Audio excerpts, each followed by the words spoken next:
बिस्मिल्लाहिर्रहमानिर्रहीम। हम कंटिन्यू कर रहे हैं अपनी lecture series on the subject of introduction to business. हम चैप्टर नंबर 17 को स्टार्ट किए थे, जिसमें हमने फाइनेंशियल इंफॉर्मेशन और उसकी इम्पोर्टेंस और प्रोसेस को देखा। आज के इस लेक्चर में हम बात करेंगे कि what is the concept of financial statements, और इस पे थोड़ा सा एक ग्लिम्प्स लेंगे हम कि फाइनेंशियल स्टेटमेंट्स किस किस्म की होती हैं और किस तरह से ऑर्गेनाइजेशंस में इनकी ज़रूरत पड़ती है नजर आती है। So understanding the key financial statements is the topic of the day. An accounting year is basically considered as a calendar year और अ फिस्कल ईयर। आपको कैलेंडर ईयर की बात करते हैं तो आप जैन से दिसंबर की तरफ चले जाते हैं, और पाकिस्तान के हवाले से अगर फाइनेंशियल ईयर की बात करते हैं तो that is July to June. तो ये 12 मंथ आपको नजर आते हैं जो कि डिफ्रेंसिएशन क्रिएट करते हैं in a calendar year and a fiscal year. So जैसे January 1 and December, a fiscal year can begin in at any date design designated by the businesses as well. जैसे मैंने अभी पहले बात की कि पाकिस्तान में this is July to Jan. So financial statement basically है क्या? एक financial statement is a summary of all the financial transactions that have occurred over a particular period for an organization. So financial statements indicate क्या करती हैं? एक firm's financial health, उसकी stability and are key factors in management decision making.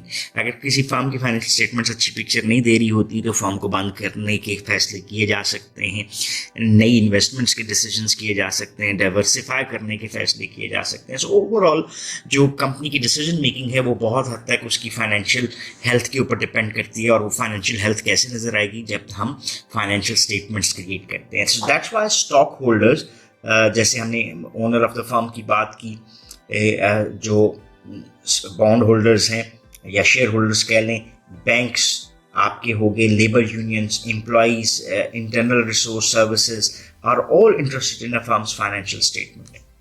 सो ये आपको नजर आता है कि जितने भी स्टेक होल्डर्स हैं उनका एक मेजर स्टेक नजर आता है किसी भी फर्म की फाइनेंशियल हेल्थ को जांचने का, और वो फाइनेंशियल इंफॉर्मेशन उसमें एक मेजर रोल प्ले करती है, which is gathered from different financial statements.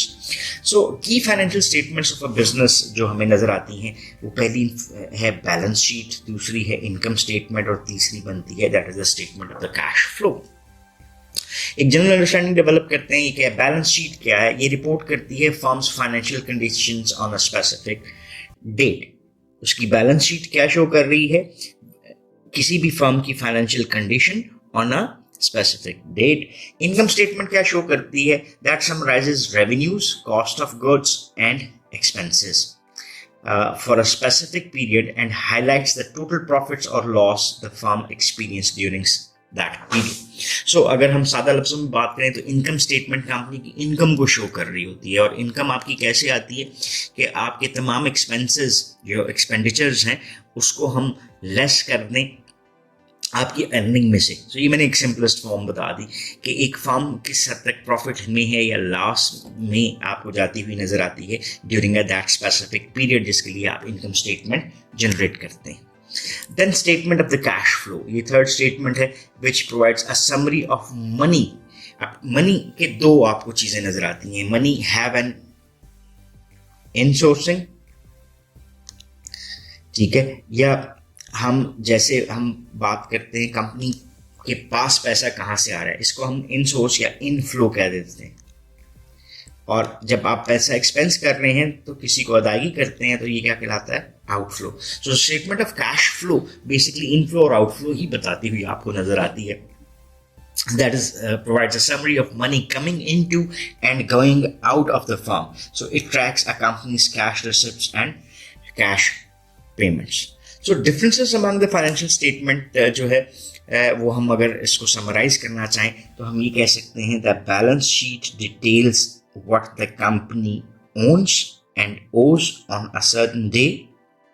The income statement shows the revenue of firm earned selling its products compare to its selling cost. जैसे हम प्रॉफिट एंड लॉस की बात करते हैं over a specific period of time, and the statement of cash flows highlights the differences between the cash coming in and cash going out of a business.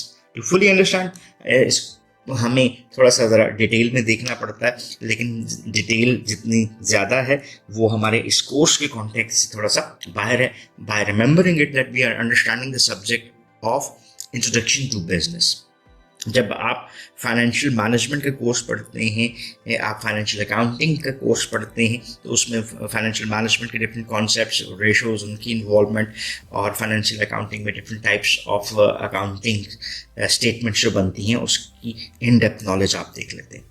सो ये जो हमारा सारा जो 3 स्टेटमेंट्स की हमने बात की है वो काफ़ी हद तक डिपेंड करती हैं फंडामेंटल अकाउंटिंग इक्वेशन के ऊपर. किसी भी अगर फर्म की हम बात करें तो फंडामेंटल अकाउंटिंग इक्वेशन हमारी बनती है assets is equal to liabilities plus owner equity. So this is the basis for the balance sheet. So assets is equal to हमारी लायबिलिटीज जो हमने पे करनी है, ओनर्स इक्विटी जो हमारी ओनरशिप में है. सो इसकी सूरत में जैसे यहाँ पर ये स्टेटमेंट आपको नज़र आ रही है, एसेट्स हमारे क्या हैं, $50,000 हैं, हमारी लायबिलिटी कोई नहीं है, तो हमारे पास ओनर्स इक्विटी में कितने पैसे होने, तो दोनों साइड्स आपको इक्वल नज़र आनी चाहिए. यार ये तो एक बेसिक चीज़ आपके पास आ गई. जो हमारे पास पहली जो एक अकाउंटिंग स्टेटमेंट बनती नज़र आती है वो क्या है, बैलेंस शीट. जैसे हमने पहले भी बात की कि balance sheet is the financial statement that reports a firm's financial condition at a specific time. और जैसे आपको यहाँ पर एक नज़र आ रही है कि बैलेंस शीट है दिसंबर 31, 2015, XYZ जो भी ऑर्गेनाइजेशन है, ये अब क्या बता रही है, आपको एसेट्स के बारे में बता रही है, डिफरेंट फॉर्म्स ऑफ एसेट्स, जिसमें फिक्स्ड एसेट्स क्या है, equipment and vehicle, furniture and fixtures. Then आपके इंटेंजिबल एसेट्स को ये बता रही है, लायबिलिटीज एंड ओनर इक्विटी को बताती हुई आपकी नज़र आ रही है. लॉन्ग टर्म लायबिलिटीज क्या हैं, एंड देन ओनर्स इक्विटी, और ये आपको total liabilities of owners equity नज़र आ रही है. So it is critical for the organization to develop and then further understand the overall balance sheet concept. So balance sheet हमें बताती है फाइनेंशियल स्टेटमेंट की सूरत में रिपोर्टिंग दे रही होती है about the financial condition of a firm at a specific time. Then इसके बाद इसकी further detail, if you are in more interested तो आप इसको देख सकते हैं, जहाँ पे हम क्लासिफाइंग ऑफ द एसेट्स को देखते हैं. एसेट्स हैं क्या, these are the economic resources owned by a firm. Then आपके पास लिक्विडिटी आ जाती है, the ease with which an asset can be converted into cash. जैसे मैं कोई भी चीज़ जो कि इजीली सेलेबल है, जितना इजीली वो सेलेबल है उतनी ही वो चीज़ आपको लिक्विड होती हुई नज़र आती है. सो इसके बाद हमारे पास ये एसेट्स की डिफरेंट और फॉर्मेशंस भी नज़र आती हैं. देन यहाँ पर आपको एसेट्स की भी डिफरेंट सेग्रीगेशंस नज़र आती हैं.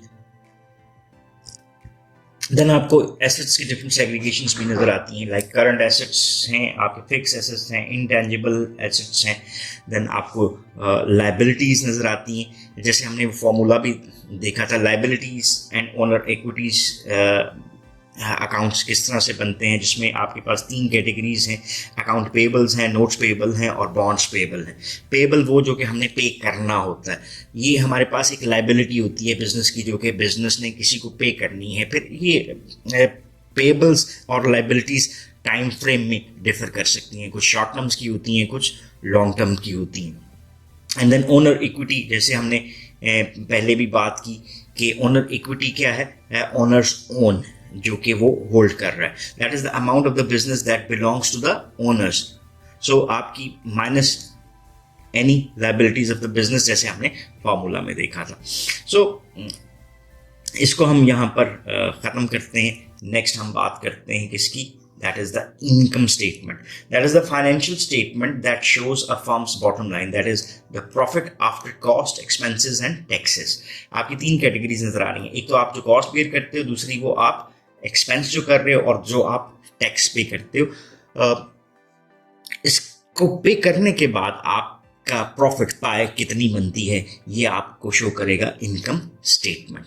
सो नेट इनकम और नेट लॉस आपको इनकम स्टेटमेंट शो कर रही होती है, that is the revenue left over or depleted after all costs and expenses including taxes are paid.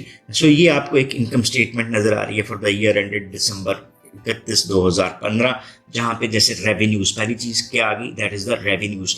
Revenue किस तरह से आए, आपकी ग्रॉस सेल्स ये थी, less sales return and allowances, sales discount, ये आपका एक्सपेंस बना। कॉस्ट ऑफ गुड्स सोल्ड आपका क्या है, ग्रॉस प्रॉफिट आपका क्या निकलता है। देन आपके ऑपरेटिंग एक्सपेंसेस हैं like selling expenses, salaries, advertising, supplies, general expenses में जिसमें office salaries, depreciation, insurance, rent वगैरह, और इसकी बेस के ऊपर आपकी टोटल ऑपरेटिंग एक्सपेंसेस यहाँ पर ये निकल आए। So net income before taxes, अब ये देखें, इसको आप माइनस करते हैं, 68,000 आपका आ गया, लेस इनकम टैक्स एक्सपेंस आपका आ गया, और net income after taxes is this $49,000. So this is the example of a income statement. अगर आप फर्दर इसको रीड आउट करना चाहें तो ये आपके पास फर्दर डिटेल्स भी अवेलेबल है। रेवेन्यूज क्या है, कॉस्ट ऑफ गुड्स सोल्ड क्या होती है, gross profits, operating expenses, net income वगैरह वगैरह, ये क्या चीज़ें आपको नजर आती हैं। सो इसकी फर्दर डिटेल भी अवेलेबल है, but as I have already explain कि हमारा जो ये डिटेल है इस सब्जेक्ट के कॉन्टेक्स्ट से थोड़ी सी बाहर बनती नजर आती है। नेक्स्ट हमारे पास आती है, that is last statement which is termed as statement of cash flow. Statement of cash flow report करती है cash receipts and cash disbursements related to the 3 major activities of a firm. जैसे आप कह रहे हो कैश फ्लो, इनफ्लो और outflow. ये inflow और आउटफ्लो आपको रिपोर्ट होता है कुछ चीज़ों से, जैसे पहली चीज़ है आपके ऑपरेशन से, दूसरी आपकी इन्वेस्टमेंट्स, और तीसरी फाइनेंसिंग। जैसे हमने कहा cash disbursements related to the 3 major activities. Operations are cash transactions associated with running the business. So हम जैसे जो सैलरीज पे कर रहे होते हैं, जो मटेरियल्स वगैरह जो कि हमें ऑपरेशन के लिए नेसेसरी होता है, वो ऑपरेशंस में आ जाता है, कैश ट्रांजैक्शंस उसके लिए ज़रूरी होती हैं। दूसरी चीज़ आती है हमारी investments. Investments are cash used in or provided by the firm's investment activities. तीसरी है financing, is cash raised by taking or on new debt or equity capital और cash used to pay business expenses, past debts और company dividend. So ये 3 activities of the firm आपने उसको understand कर लिया। यहाँ पे हमारे पास एक statement of the cash flow आपको बनी हुई नजर आती है। ये एक डेफिनेशन भी आपको दिखाई दे रही है of the statements of the cash flow. Financial statement that reports cash receipts and disbursements related to a firm's 3 major activities, its operations, investments and financing. So cash flows from operating activities. So cash flow जैसे हमने कहा inflow and then outflow, ये दोनों चीजें हो सकती हैं। Cash received from customers, cash paid to suppliers. आप देखें रिसीव्ड इनफ्लो बना, कैश पेड आपका क्या बन गया, आउटफ्लो बन गया, ठीक है।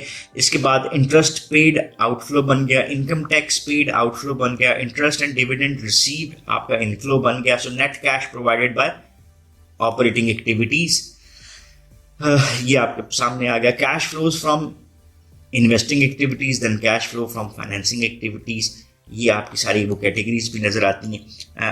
और ये जैसे आपको नज़र आ रहा है cash flow from investing activities, ये आपको क्या नज़र आ रहा है, that is the cash flow from financing activities. और इसके बाद net change in cash and equivalents और ओवरऑल कैश बैलेंस आपके पास क्या आ गया। तो ये आपकी क्या बन गई, एक बैलेंस स्टेटमेंट। इनफ्लो और आउटफ्लो के बाद आप तो किस बैलेंस में एज अ फर्म नज़र आते हैं। अभी कैश फ्लो एनालिसिस की क्यों ज़रूरत आपको नज़र आती है, there are certain reasons because cash flow, if not properly managed, can cause a business much concern. Understanding the cash flow analysis is important and not difficult to understand. So ये क्यों ज़रूरी है, because आपके बहुत सारे decisions जो हैं इसी के ऊपर डिपेंड कर रहे होते हैं। सिंपलेस्ट फॉर्म क्या है, cash flow is simply the difference between cash coming in and cash going out of a business. So poor cash flow यानी अगर आपके पास पैसों की ज़रूरत है और आपके पास पैसे मौजूद नहीं हैं तो मेजर ऑपरेटिंग प्रॉब्लम्स फेस करनी पड़ सकती हैं किसी भी बिजनेस को, और ख़ासतौर पे जो स्मॉल एंड मीडियम बिजनेसेस हैं उसमें ये प्रॉब्लम्स आपको ज़्यादा नज़र आती हैं। सो यहीं पे हम इस लेक्चर को कंक्लूड करते हैं। इस लेक्चर में बेसिकली हमने बात करने की कोशिश की different types of financial statements के ऊपर। हमारे पास जो फाइनेंशियल स्टेटमेंट्स थी वो 3 हैं। Understanding the key financial statements, balance sheet जो हमें बताती है कि firm's financial conditions on a specific date क्या है। इनकम स्टेटमेंट हमें बताती है about the income of the firm, जो कि हमारे पास कॉस्ट की सूरत में, रेवेन्यूज़ की सूरत में समराइज्ड फॉर्म में आती है फॉर अ स्पेसिफिक पीरियड, और टोटल प्रॉफिट और लॉस को ये हाईलाइट करती हुई दिखाई देती है। एंड इन द एंड आपने statement of the cash flow देखी जो प्रोवाइड करती है एक summary of money that is coming into and going out of the firm. So basically it tracks a company's cash receipts and cash payments. So that's all about this lecture. और ये lecture हमारा conclude भी करता है chapter number 17 को. So if you still have any questions or queries, so you can ask in the comment section and we would definitely love to answer those. So once again, thanking you for your time and watching this lecture. Have a nice time. Allah Hafiz.